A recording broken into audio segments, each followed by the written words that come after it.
निर्भीकता के साथ ऑपरेट कर रहा है। जब जीरो टॉलरेंस की बात हो रही हो और जब ये कहा जा रहा हो कि सारी शुचिता और पारदर्शिता बरती जा रही है, उस वक्त शिक्षा विभाग में एक से बढ़कर एक घोटाले सामने आ रहे हैं। कभी गलत सवाल, कभी गलत जवाब, कभी अनामिका शुक्ला स्कैंडल। और इंटरेस्टिंग बात देखिए कि आज हमारी टीम ने अनामिका शुक्ला को खोज निकाला। वो गोंडा में रहती है बेचारी, हाउसवाइफ है, उसको नौकरी जीवन में नहीं मिली, कितनी बार अप्लाई की, लेकिन उन्हीं अनामिका शुक्ला के सर्टिफिकेट के आधार पर उत्तर प्रदेश के विभिन्न जनपदों में 25 अनामिका शुक्लाएं नौकरी कर रही, करोड़ों रुपए निकाल लिए। और जो ओरिजिनल अनामिका शुक्ला वो बेचारी गरीब है, 2 कमरे के मकान में रहते हैं। जब से ये खबर सुनी है उनको बीमार हो गई है, अभी उनको हॉस्पिटल थोड़ी देर पहले ले जाया गया। ये उत्तर प्रदेश में शिक्षा माफियाओं का जो सिंडिकेट है बहनों भाइयों, वो हमारी आपकी सोच, हमारी आपकी समझ, हमारी आपकी क्षमता से कहीं अधिक बड़ा है। ये ऐसा सिंडिकेट है, ऐसा माफिया तंत्र है जिसने पूरे शिक्षा विभाग को अपनी मुट्ठी में ले रखा है। जैसे चाहते हैं वैसे करते हैं। सरकारें आती हैं जाती हैं, लेकिन ये माफिया रहता है। सरकार ने कहा था कि हम इसमें एक महानिदेशक प्रणाली लेकर आएंगे, एक आईएएस ऑफिसर को पोस्ट करेंगे। पोस्ट किया, लेकिन नतीजा क्या निकला? वही जो भ्रष्टाचार पहले हो रहा था उससे ज्यादा भ्रष्टाचार हो रहा है, जो घोटाले पहले हो रहे थे उससे ज्यादा बड़े घोटाले हो रहे हैं। अब एसटीएफ से कहा गया है कि 69,000 टीचर भर्ती मामले की जांच करें। तो अब इसमें एसटीएफ क्या जांच कर पाएगी? एसटीएफ किन लोगों की जांच कर पाएगी? ये महत्वपूर्ण प्रश्न है, क्योंकि इसका मैग्नीट्यूड बहुत बड़ा है। एसटीएफ के पास उत्तर प्रदेश में उतने संसाधन नहीं है जितने संसाधन इसकी जांच में लगाने पड़ेंगे। वो भी आप कह रहे हैं कि एडिशनल एसपी रैंक के ऑफिसर से जांच कराएंगे, ठीक बात है, तो पर आपके पास क्या रिसोर्सेज एसटीएफ के पास ऐसे हैं कि वो जांच कर पाए? ये जांच क्या कोई बड़ी एजेंसी कर सकती है? एक प्रश्न खड़ा होता है।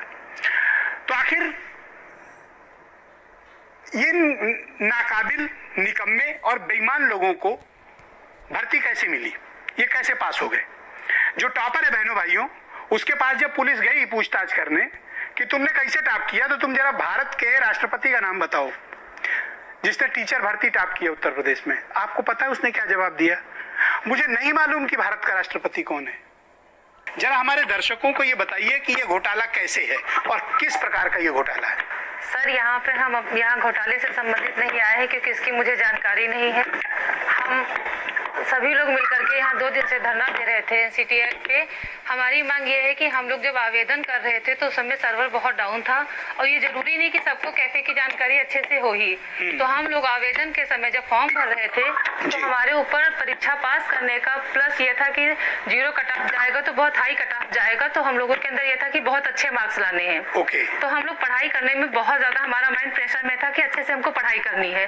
और सर्वर डाउन होने की वजह से हम लोगों के पूरा परसेंटेज हाई था तो आप पर ये प्रेशर था कि आप ज्यादा मार्क्स लाएं। चूंकि सर्वर डाउन था, 5 दिन ट्राई करने के बाद मेरा खुद फॉर्म भर पाया है। और फॉर्म भरने 6 बजे जा रहे हैं, ओटीपी रात में 2 बजे आ रहा है, जिसकी वजह से हम लोग की समस्या ये है कि हम लोग के फॉर्म भरते समय पूर्णांक, प्राप्तांक, आवेदन ऐसे करके जो मानवीय त्रुटि हुई है उनको एक बार ऑफलाइन तरीके से सरकार या हमारे माननीय शिक्षा मंत्री जी एक लिखित आदेश पारित कर दे कि हम लोगों को शपथ पत्र के द्वारा या प्रत्यावेदन फिर से ऑफलाइन तरीके से ले लिया जाए और जो हमारी मानवीय त्रुटि हुई है उसको एक बार सुधार करने का मौका दिया जाए। हम लोगों के भविष्य के साथ खिलवाड़ ना की जाए, क्योंकि हम लोगों ने बहुत मेहनत करके पढ़ाई की है।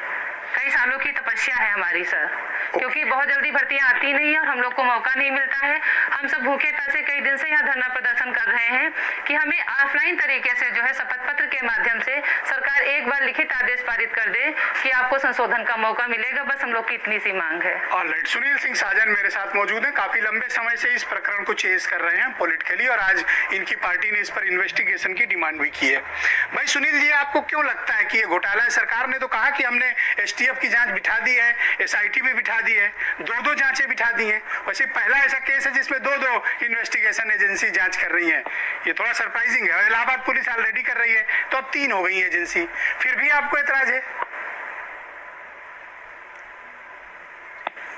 नहीं, देखिए ब्रजेश जी, हम आप ज्यादा दबाव बनाएंगे तो ये आरएसएस को भी लगा देंगे कि ये भी जांच कर ले या भारतीय जनता पार्टी का संगठन जांच कर ले। मैं केवल एक चीज कह रहा हूं, इस पूरी भर्ती में सिर्फ एक घोटाला नहीं है ब्रजेश जी, इस पूरी भर्ती में 2 घोटाले हैं और मैं दोनों का अलग अलग जिक्र करूंगा। घोटाला तो वो है जो आपने कहा कि प्रश्न गलत है, उसी घोटाले में है परीक्षा शुरू होने से पहले पर्चा लीक हो गया, रुमाल से, ब्लूटूथ से किस किस तरीके से नकल हुई, पेपर लीक हो जाता है और उसके बाद अब गिरोह पकड़ गया। गिरोह किस दल से संबंधित है, किन नेताओं से संबंधित है, यह भी लगभग साफ हो गया है कि भारतीय जनता पार्टी से जुड़ा हुआ गिरोह है। तो और दूसरी तरफ जो घोटाला इसी भर्ती में, जिसका लोग जिक्र कम कर रहे हैं, इसी भर्ती में योगी सरकार और अधिकारियों ने मिल करके जो आरक्षण लागू होना चाहिए ओबीसी, एससी, एसटी का जी, उसको खा गए। अगर आरक्षण इस पे लागू होता, क्योंकि अगर इसको समझना है ब्रजेश जी, तो मैं कह रहा हूं कि सरकार के भी प्रवक्ता बैठे हैं बीजेपी के, जिला आवंटन की जो लिस्ट जारी है वो गुणवत्ता के घटते क्रम में है और 50,000 तक जनरल कोटे के अभ्यर्थी चयनित हो गए। तो हम तो केवल बेसिक शिक्षा विभाग को अभ्यर्थियों के हित में जनरल, ओबीसी, एससी, एसटी जी किसी भी उसके लाभार्थी हो, उनको ये मालूम हो जाए कि कटाव कितना है, हम कितने नंबर से रुक गए हैं। तो आज सरकार कह रहे हैं पारदर्शिता के साथ, सरकार देखिए 3 स्तर पर जांच करा रही है। मुख्यमंत्री जी को एक जांच है जो प्रयागराज पुलिस कर रही है, आज मिनिस्टर ने कहा कि एसआईटी और एसटीएफ को भी जांच दी है। आप क्या चाहते हो, आपकी पार्टी एज ए अपोजिशन, आप क्या चाहते हैं कि पूरी भर्ती प्रक्रिया को रद्द कर दिया जाए और इसकी जांच जो हो रही है ठीक है? नहीं ब्रजेश जी, मैं क्योंकि अगर सरकार की बात मान लूं तो सरकार ने काम पारदर्शिता के साथ काम किए। तो आज मैंने माननीय मुख्यमंत्री जी को एक पत्र लिखा है और पत्र में मैंने सारे ब्यौरे कॉलम छोड़ दिए हैं, एक दिन में ब्यौरा दे सकते हैं। अगर सरकार के पास हिम्मत है, क्योंकि अगर सरकार ओबीसी, एससी के खिलाफ घोर वाली मानसिकता नहीं रखती है तो उसका जवाब दे दें, और अगर जवाब नहीं दे पा रहे हैं तो इतनी जांच करा सकते हैं तो सीबीआई क्यों नहीं करा सकते? सीबीआई जिस दिन हो जाएगी ब्रजेश जी, उस दिन सरकार चलाने वाले अधिकारी और जो गिरोह हैं ये सब के सब जेल में होंगे। तो नाउ इट्स क्लियर कि आपको सीबीआई पर बहुत यकीन है।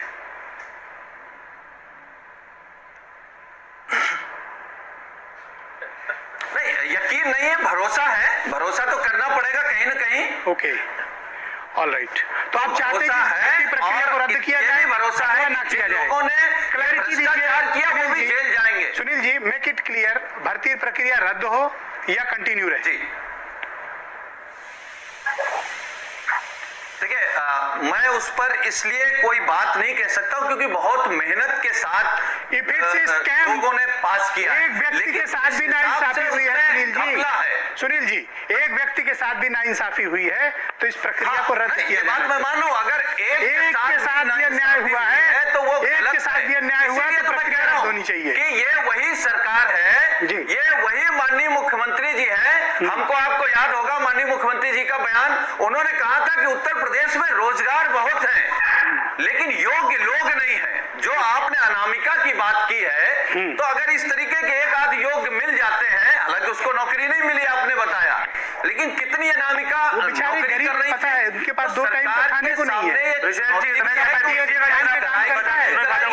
और अपने भ्रष्टाचार को कब तक छिपा करके रखेंगे। Okay, all right.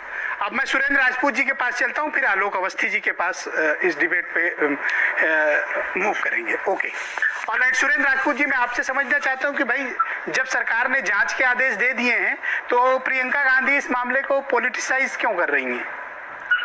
ब्रजेश भाई, एक बड़ा पुराना शेर नहीं था कि किससे करें शिकायत, कैसी ये दुश्वारी है, और मुलजिम भी सरकारी है और मुंसिफ भी सरकारी है। तो आज मुलजिम और मुंसिफ जब दोनों सरकारी हैं, तो आप ही ने कहा कि डीएसपी रैंक के क्या नाम अधिकारी की हैसियत है क्या मंत्री से बात करने की?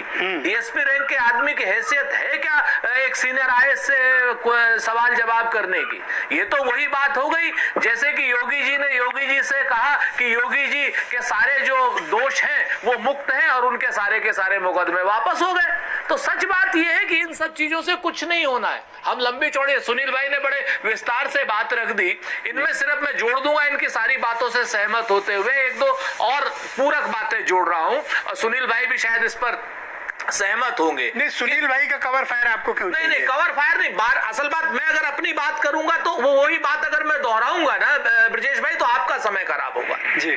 मुझे ऐसा कोई वो नहीं है। मैं तो, क्योंकि सुनील जी ने अगर अच्छी बात कही है तो उनकी अच्छी बात को आगे बढ़ाना चाहिए। तो मेरा बड़ा स्पष्ट मत है कि भ्रष्टाचार हुआ है, नंबर 1, असक्षम सरकार है, नंबर 2, असक्षम मंत्री है, नंबर 3, ये क्या नाम, सिंगल विंडो सिस्टम में जो लोग नहीं गए हैं, सिंगल विंडो सिस्टम में ध्यान रखिएगा, जो लोग नहीं गए हैं उनकी वजह से आज ये समस्या आ रही है, क्योंकि वहां पर धन लक्ष्मी या वैभव लक्ष्मी का शायद अर्पण तर्पण नहीं हुआ है। तो इस वजह से अभी तक जो 5 महीने से जांच फंसी हुई थी वो अचानक से जांच उजागर कर दी गई, और उसके बाद पता चला कि अरे बाप रे बाप, व्यापम से बड़ा घोटाला है। और उस घोटाले, एग्जैक्टली कांग्रेस की डिमांड क्या है? आप चाहते हैं भर्ती प्रक्रिया रद्द की जाए? मुझे 30-40 सेकंड दे दीजिए, एकदम ऑब्जेक्टिव मत कीजिए। आप मेरे ऊपर क्यों आप बंदूक चलाते हैं? हाँ। मैं आपसे, आप कभी मुझे नहीं छोड़ते, तो मुझे लगा मुझे भी सही मौका है कि 2-4 फायर आपकी तरफ। आप फायर कीजिए, हम बच जाएंगे, क्योंकि आप हमको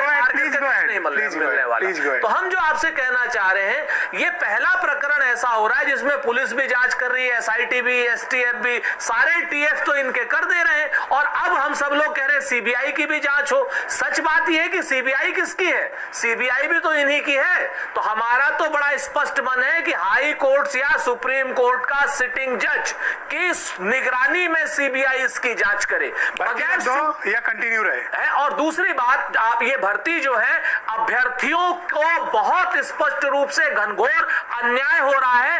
ये भर्ती तुरंत दोबारा से लागू करें, एक महीने के अंदर इसको दोबारा से प्रक्रिया पूर्ण करें, और इसको रद्द करके, ताकि जो ये बहन हमारी बैठी हुई है बबली पाल, इस तरीके को भी, जो इनकी जो परेशानियां हैं मैनुअल वाली, वो भी दूर हो सके, और बाकी सब। भाई आलोक अवस्थी जी, स्वागत है आपका।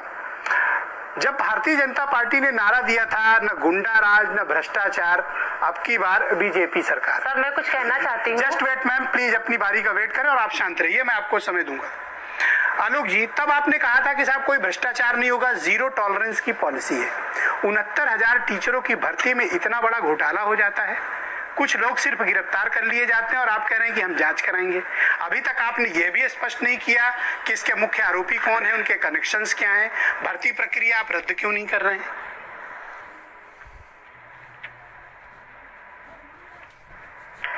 ब्रजेश जी, जितना समय आपने सुनील साजन को दिया है, 4-4.5 मिनट मुझे भी चाहिए। आप 5 मिनट ले लीजिए, गो अहेड। देखिए, बात बहुत सारी आई है, लेकिन सच बोलो। पहली बात तो मैं ये कहना चाहूंगा आपके दर्शकों से, हाँ चिंता नहीं करो, तो बता रहे हो तुम्हारी असलियत क्या है। ऐसा है ब्रजेश जी, भाई इनकी असलियत बताने घनघोर जातिवाद में डूबे रहे, टोका टाकी मत करिए, जो क्षेत्र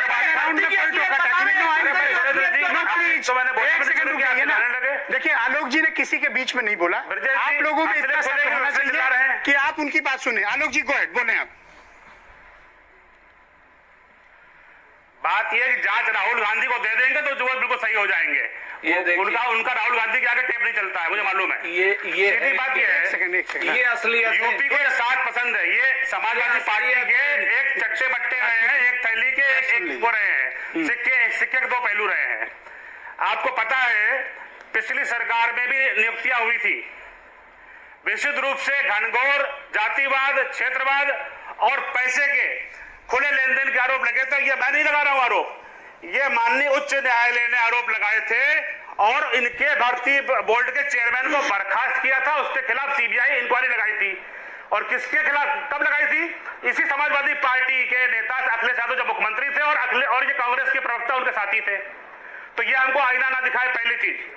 दूसरी चीज, इस घोटाले का पर्दाफाश, जहां पे घोटाला कोई नहीं हुआ है, प्रयागराज के एक सेंटर पे गड़बड़ी पाई गई है, और वो भी हमारी पुलिस ने पकड़ा है, 11 लोग अरेस्ट किया है, और एजेंसी 3 जांच नहीं कर रही है ब्रजेश भाई। पुलिस ने जांच करके, अब सरकार ने पुलिस से जांच लेकर के एसटीएफ को दिया है, जो कि दायरा हमको पूरे यूपी का देखना है इसमें, और यूपी के बाहर का भी देखना है अगर कोई होगा। मैं आपको करेक्ट करना चाहता हूं। तो इस बेसिक एजुकेशन मिनिस्टर ने कहा है कि एसआईटी एसटीएफ जांच कर रही है, प्रयागराज पुलिस ऑलरेडी जांच कर रही है। Make it clear. Prayagraj police जांच कर रही है, प्रयागराज पुलिस की रिकमेंडेशन पर ही इसको एसटीएफ को दिया गया है, शासन ने एसटीएफ को दिया है। तो जब एसटीएफ हाथ में ले लेगी तो प्रयागराज पुलिस उसी के अंडर में काम करेगी, अलग से काम नहीं करेगी, पहली चीज। एसआईटी। दूसरी बात, समाजवादी पार्टी के भर्ती किए हुए 4000 फर्जी शिक्षक, 4000 फर्जी शिक्षक हमने पकड़े हैं, 4000 फर्जी शिक्षक। दूसरी बात, हमारी सरकार का लक्ष्य ये था कि हम 69,000 बेरोजगारों को रोजगार मिल जाएगा, अच्छे मेरिट के व्यक्ति आएंगे तो अच्छी शिक्षा का प्रसार करेंगे और बच्चों को उच्च शिक्षा प्राप्त शिक्षक मिलेंगे। हमारा ये प्रयास रहा है और हमने उसी दिशा में काम किया है। प्रेरणा ऐप के माध्यम से हमने 1701 जिनका एक डाटा इकट्ठा हो जाता है, हमने खुद ढूंढा है और ये हर साल हर सरकार में ये धांधलीबाजी चलती थी। समाजवादी पार्टी की सरकार में तो एक सवाल सुनिए। ऐसे सेंटर आप बनते चूंकि थे, रूलिंग पार्टी को रिप्रेजेंट करते हैं, छात्रों का एक सवाल है, एक अभ्यर्थियों का एक सवाल है, भर्ती प्रक्रिया चालू रहेगी या रद्द होगी? देखिए, भर्ती प्रक्रिया बड़ी मेहनत से करी गई है, छात्रों ने बड़ी मेहनत करी है, सवालों में कहीं गड़बड़ी नहीं है। हम डबल बेंच में गए हुए हैं, डबल बेंच का ऑर्डर आने दीजिए, उसकी प्रतीक्षा कीजिए। हम माननीय न्यायालय का सम्मान करते हैं, जो भी निर्णय होगा सिर झुका के शामिल हम उसके वो करेंगे। जो टॉपर है उसको भारत के राष्ट्रपति का नाम नहीं पता लोग, वो बच्चों को क्या शिक्षा देगा? आपको लगता है कि ये ठीक होगा इस भर्ती प्रक्रिया को चालू रखना? जो टॉपर है उसको भारत के राष्ट्रपति का नाम कौन टॉपर है कौन टॉपर नहीं है, तमाम तरह के